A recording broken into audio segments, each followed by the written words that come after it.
Cittadella si tinge di rosa per la partenza della 14ª tappa del Giro d'Italia. Il via alle 11:30 dal centro storico della città murata, che in queste ore sta mettendo a punto gli ultimi dettagli organizzativi. Strade e piazze dove passeranno le bici saranno chiuse al traffico e il centro sarà pedonalizzato con indicazioni di percorsi alternativi.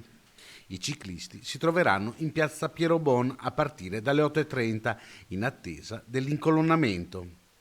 Il sindaco della città murata, Luca Piero Bon, alle 10:15 aspetterà alla stazione di Cittadella la vicepresidente della Regione Veneto, Elisa De Berti, per dare inizio alla lunga giornata della Corsa Rosa che si concluderà sul Monte Zoncolan. Elisa De Berti poi seguirà la gara dalla carrozza di un treno pop di Trenitalia con livrea dedicata al Giro fino a Conegliano. A bordo del treno sarà custodito il trofeo senza fine, la coppa che premierà la maglia rosa. Sul tratto trevigiano, Spresiano, Ponte della Priula, il convoglio ferroviario e i ciclisti correranno affiancati.